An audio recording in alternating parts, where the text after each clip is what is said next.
Kadalasan to sa mga resort, yung wooden design mga idol, no? Bali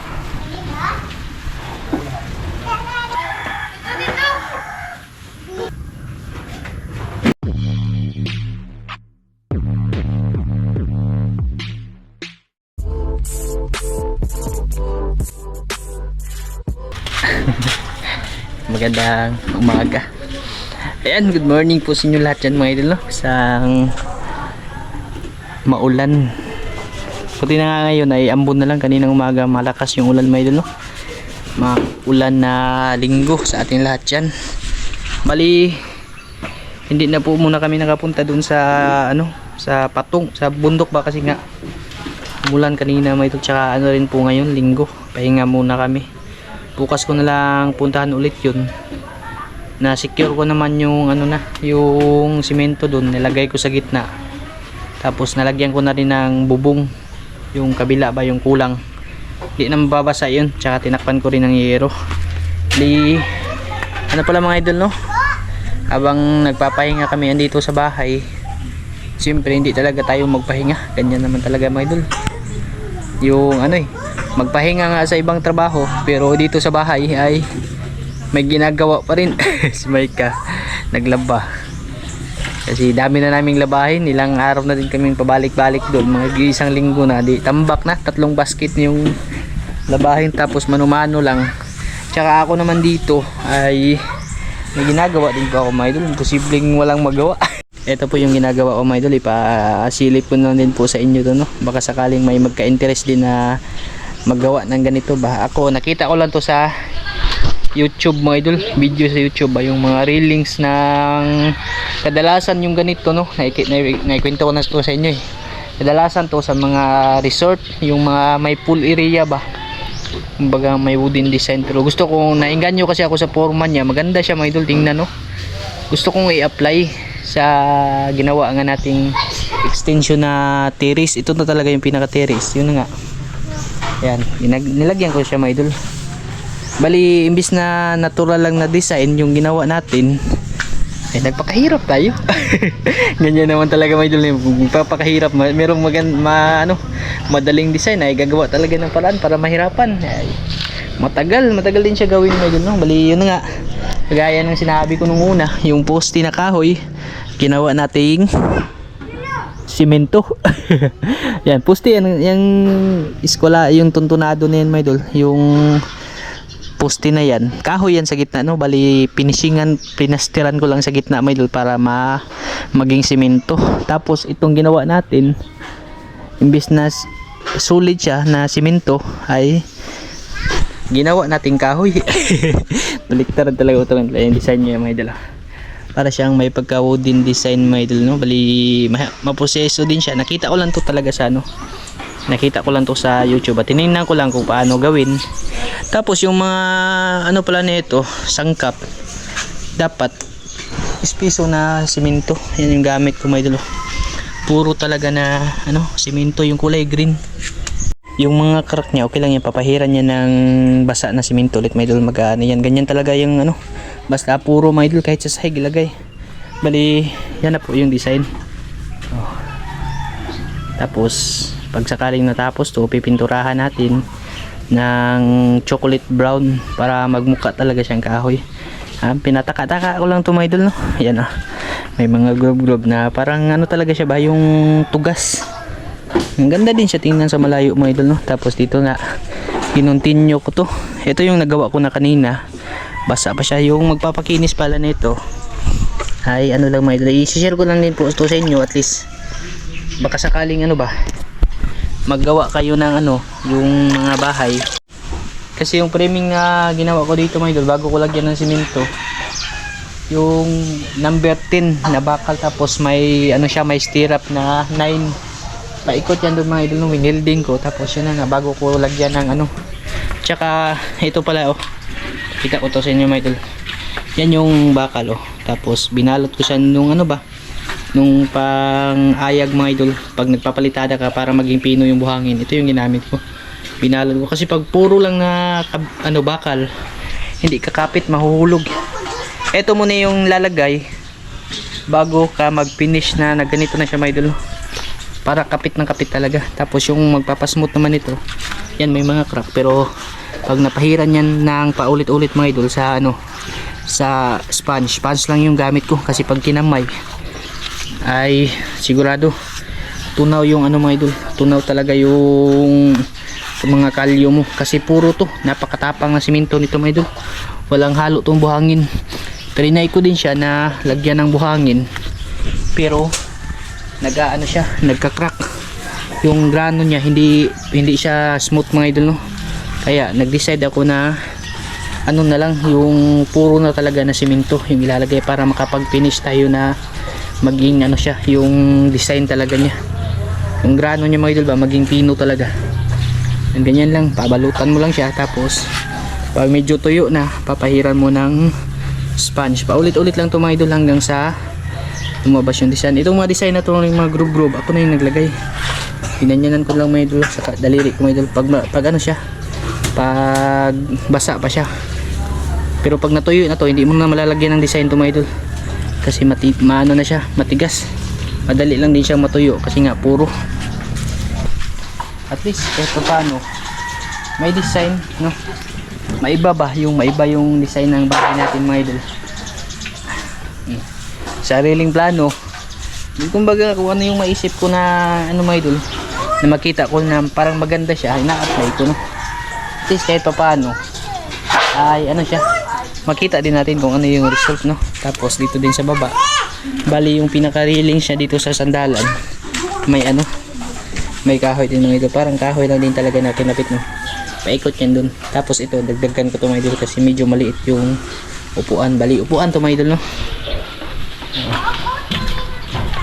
Ganyan, pag titingnan mo sa malayo mga idol, yan, para siyang ano talaga, parang kahoy. Ganyan, mag-isip ba, pataka-taka yung ano mga idol. Basta pag may pumasok sa isip talaga na ano, gawin agad eh. Kaya ano ko to, para maiba, yun din yung ano ko talaga, purpose, na maiba yung design ba. Kasi kadalasan pag nagawa ng ganitong terrace, kadalasan ganito lang, hollow blocks tapos plain. May railings nga na nilalagay, yung baka lang na ano, pero medyo simple naman siya tingnan. Kaya gagawa tayo ng complicated. Ito na nga yan mga idol, naging komplikado. Basta sa may susubok nito, pag gusto nyo lang itry mga idol, ipakita nyo lang sa mason, mga mason nyo. Napakadali lang po mga idol. Pag magaling na mason yan, kayang-kaya to mga idol. Pero hindi ako magaling mga idol, kasi kinopya ko lang to. May mga magagaling pa talaga dyan. Yung sa akin, ano lang to, yung pataka-taka ba.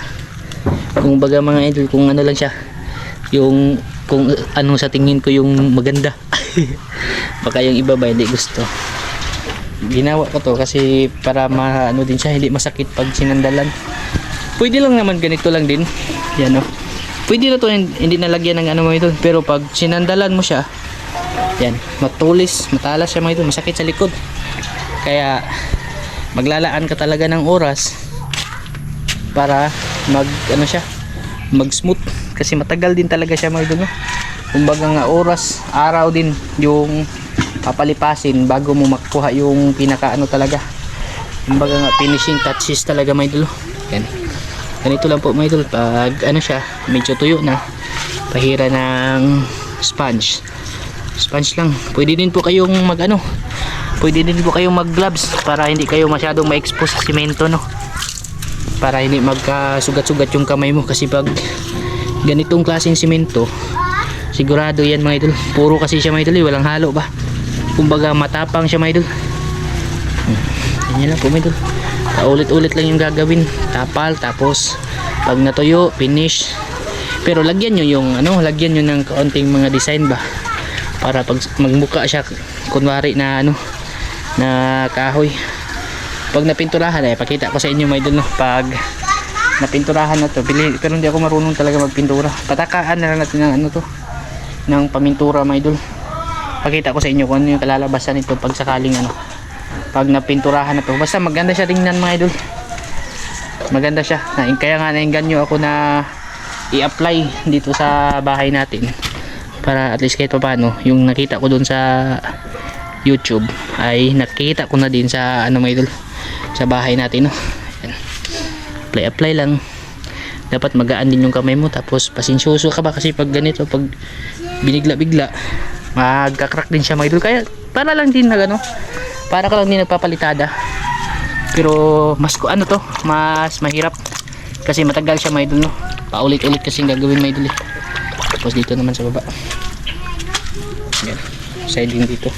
Paikot yan dun mga idol. Tsaka yung masa pala nito mga idol, pakita ko sa inyo, no? Ito. Ganito lang mga idol, no? Bali, ito yung purong simento. Para lang din nagmasa ng skim coat o ano man na mga idol. Basta hindi lang siya medyo basa, no? Para kakapit siya at hindi siya matunaw. Depende na po yan sa inyo. Kasi trinay ko na bago ko i-apply, yung pinakauna talaga na ginawa ko dito. Ito kasi yung pinakauna talaga. Ito ba? Yan. Nilagyan ko siya ng buhangin. Siguro mga konti lang na buhangin, mas marami yung simento. Pero problema, matagal siya matuyo, tapos hindi siya kapit. Hindi din siya maganda yung finish mga idol. Depende na po yun, sir, kung nagtitipid kayo mga idol. Tapos yung hindi masyadong smooth, pwede nyo lagyan ng ng buhangin para makatipid din sa simento, no? Pero kung gusto nyo talaga yung finish nya ganyan, kasi lilihaan ko pa yan mga idol, yung papakintabin ko pa ng liha ba. Pag gusto nyo talagang ganyan ay puro na simento. Pero yun nga, magsasakripisyo talaga mga idol na na simento. Basta ganito lang po yung pagmamasa, yung hindi lang gaanong basa para hindi matunaw. Tubig lang mga idol. Pwede mo din kasi nakita ko din doon sa video, kamay yung ginagamit nila. Siguro yung kalyo ng taong yun na nagaganyan ba, kasi nakita ko doon kamay lang talaga ginagamit niya. Siguro makakapal siguro yung kalyo. Ayun, tingnan niyo mga idol, yung kamay ko expose. Hindi nga siya masyadong ginaganyan kasi ako ng sponge, pero natunaw pa rin yung mga malambot na nga siya mga idol. Dapat talaga pag first timer niyo pong magsubok ng ganito, lalo na pag hindi kayo masyadong sanay sa simento, depende kasi yan, may kasi yan, may meron ba baka allergy kayo man, ay mabuti na mag gloves. Pwede plastic, yung pang naglinis kayo ng bowl, yung kulay dilaw. Pwede din yung may idol, yung rubber. Wag lang yung yung tila, kasi ganoon din papasok din yung tubig, no? Para safety yung mga kamay nyo, may idol. Ganito lang po may idol. Yan. Masahin yung yung gano niya ay siya. Ganito lang yung pagpapahid mga idol. Basahin muna natin ng ng tubig. Okay naman to kasi ganito din yung pinapahid bago palitadahan mga idol. Puro kasi to. Tapos yan yung mga design niya.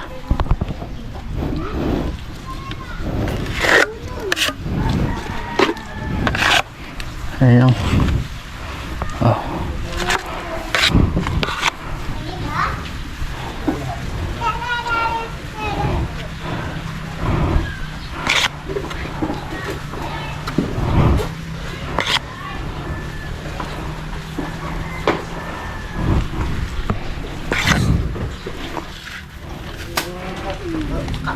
Dahan-dahan lang yung mga idol pag-apply para hindi siya mahulog, kasi kahit puro yan bibigay din yan.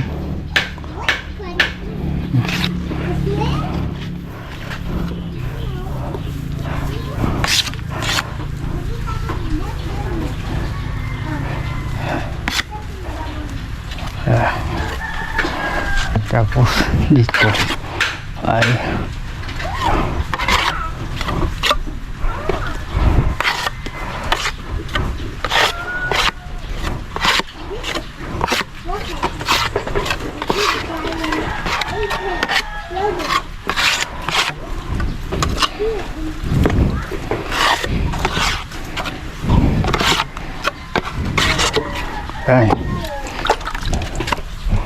yan na yung proseso mga idol. Paulit-ulit lang hanggang sa makapurma ka na ng gusto mong yung gustong forma niya mga idol ba.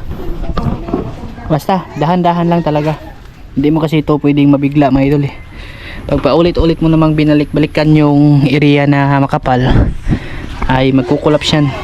Kumbaga, bibigay at bibigay yan mga idol. Kaya pag ano na, patuyuin muna, tapos lipat na naman sa ano, sa ibang pwesto.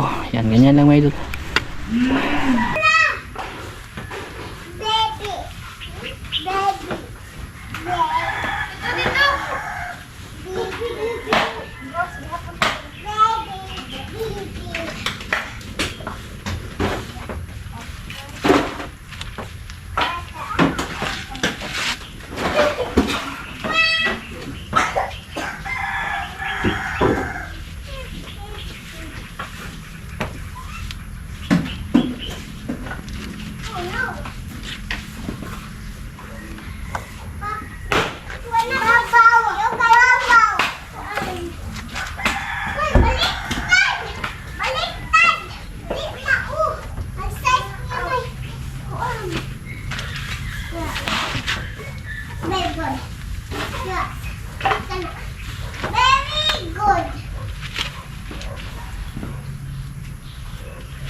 Gaan talaga ng ano dito ngayon, ng kamay.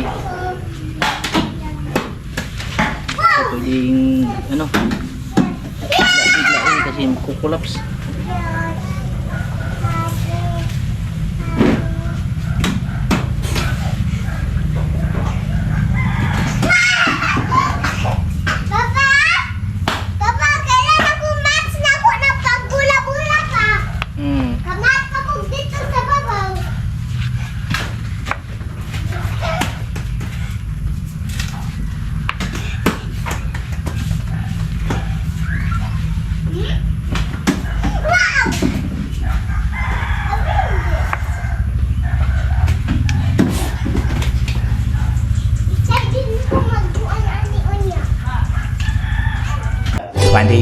Hours later.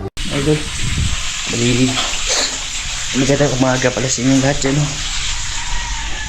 Hindi ko pala naipakita kagabi yung ano, ginawa ko kasi umulan na naman mga idol, yung basa na naman yung ano, lupa, putik, pero ano ko na siya, natapos ko na yung dito na side. Yan, ito na siya mga idol. Dito na side lang, yung kabila na lang yung kulang, no? Ito na po. Ayan. Ito yung natapos ko kahapon. Napaka ano na mga idol, nakatawid ako kunti dito, pero hanggang dito lang. Ha? Lagi? Lapas na siya ka, ano na mga idol, ilang taon na lang, tungtong na kami sa kalendaryo mga idol, yung lapas na ba, bali ano pala ngayon, pecha pala ngayon, February 23, ano ko pala, di birthday ko pala ngayon idol, no? Pang ano na, pang secret na lang yun mga idol, di ko lang sabihin sa inyo kung ilang taon na ako, kasi basta isang taon na lang mga idol, yung kumbaga nga hindi na tayo pintada sa, hindi na tayo mabibilang sa kalendaryo, no? Lapas na. Tsaka nagawa din pala ako ng tinapay ng ano, ayan, pinapaalsa ko na lang po, tapos iluluto ko na doon sa oven mga idol. Tubo na po siya mga idol, iluluto na, naligo kasi ako mga idol, no? Kasi mainit, tsaka ano yung siminto dito din sa loob, yan, nagawa ko na rin kahapon, pero ano ko siya mga idol, kasi mga nagkakrak ba, ililiha lang naman to, yung maliit na liha pa para mag smooth finish talaga siya, no? May ano siya mga idol, parang na talagang kahoy, may mga sanga-sanga pa, oh, may mga ugat. Yan na lang yung kulang, kasi dito natapos ko na rin ipakunti-kunti, no? nagkaka-improve yung ano mga idol. Ibang design, may pumunta nga kahapon, sabi niya hindi pa daw siya nakakita ng ganyan. Dito pa lang daw talaga sa bahay namin. At least konti-konti, tapos susunod dito na naman po sa loob mga idol. Diyan na side, tatapusin ko yung skim ko, tapos yung kisame na kulang, no. Gagawa din po ako ng siguro mga idol yung solid na lang na cabinet, pero sa kaniyan pag na ano na, kasi marami din po tayong ginagawa, ano, at least i-insert yung ano ba, pag may ano mga idol ay paggawa kunti sa bahay, yun na nga. Yan, mamaya lang po ulit mga idol, no. Bali ano lang po sa susunod mga idol, kasi luluto pa akong tinapay, umalsa na po yung tinapay natin. Mamaya lang po ulit mga idol, no. Pag ano na, pag magbibideo ako mamaya, pag ano mga idol, mag-celebrate kami kunti para sa birthday ko, no. Siguro maliligo lang kaming dagat, magbao kami saging, ihaw kunti ng isda ba. Basta kita nyo na po yun mga idol sa upload natin sa birthday.